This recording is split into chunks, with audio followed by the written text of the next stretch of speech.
For now, though, Pakistan's government has reportedly agreed to the demands of a firebrand cleric in return for ending a mass sit-in of tens of thousands of his supporters around Parliament. A team of officials are understood to be holding talks with Dr Tahir-Ul Qadri, who's calling on the government to resign. Earlier, he had issued the government with an ultimatum to start negotiating with him, threatening further action.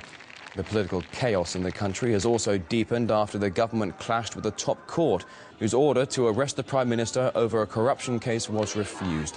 Officials have accused the judiciary and the military of a conspiracy. Now, we have spoken exclusively to the protest leader, who told us what it is exactly what he means for when he calls for a revolution. When I say revolution, we should keep in your mind, in Egypt, in Tunis, in Libya and all these countries, there was military dictatorship for years and years, for a long time. Sure. And the people stood up against that. In Iran, there was a monarchical rule of Shah. The people stood up against that. Pakistan case is a bit different. There is no monarchical rule, neither monarchical rule nor military dictatorship. Here is electoral authoritarianism, electoral dictatorship.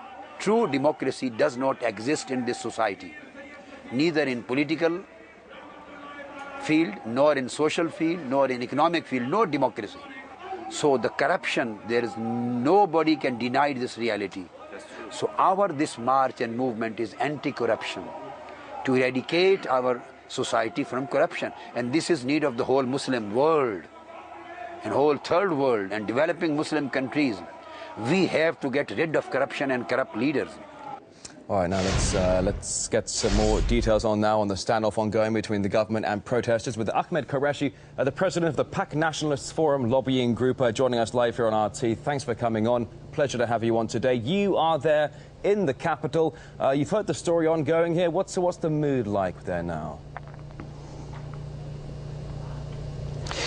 Well, the momentum is still gathering, and I think the demonstrators right now have succeeded in sending out the message for change in Pakistan. What we're basically seeing is that the democratic system of the country is in the throes or the final stages of collapse. Collapse under the weight of its own corruption, collapse under the weight of its own incompetence. So it's a major development. It's important to remember that these demonstrations may not lead immediately to change or the immediate collapse, the fall of the government itself, but the process has started. And this is a major development. I'm sorry to jump in, but you're actually telling me, because you're there in the capital now, you are saying that the government is on the verge of collapse as we speak. Not just the government, Rory. It's the very system on which this government stands. The elections that brought this government to power 5 years ago, the whole democratic setup that was supposed to go to elections in another 3-4 months and then produce another elected government. This whole system is really right now teetering on the verge of collapse. And again, as I said, the demonstrations that you're seeing right now in Islamabad may not immediately lead to that, but the process has started.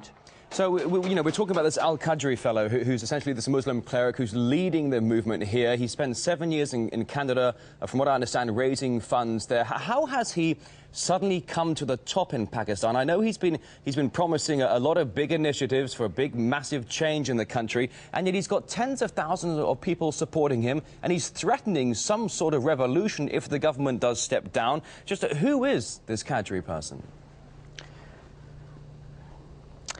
Well, he's a Canadian citizen, of course, of Pakistani descent. But the point is, the only reason he gets this kind of support is that the Pakistani population is really frustrated with this system.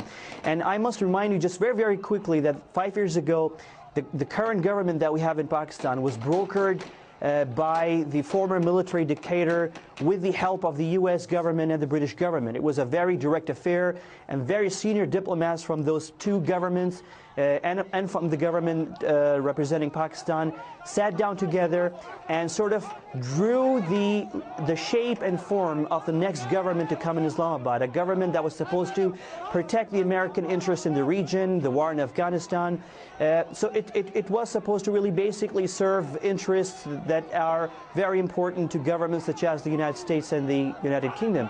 And for the past 5 years, we've seen forces in the country that are pro-Pakistan, what I would call the nationalist forces in Pakistan, trying to time and again highlight the fact that this government has been serving interests other than the interests of the country itself and the interests of the people of the country. So, certainly the people saying the government is not in touch with the people, the government's not listening at all. In fact, Qadri's been saying overhaul the government, overhaul some sort of healthcare as well. You know, so start Qadri listening is to the people. highlighting, yes, Qadri, yes. What about, if I can, I'm so sorry, I do now. apologise, Ahmed, we've got a bit of a time delay here, I do apologise. I want to just ask you, though, we've been looking at the pictures, well, we've been talking here, we've been showing pictures on RT, showing a lot of women at the protests, many young people as well. Why does this Qadri fellow have so much sway over the youth, do you think, in such a broad spectrum?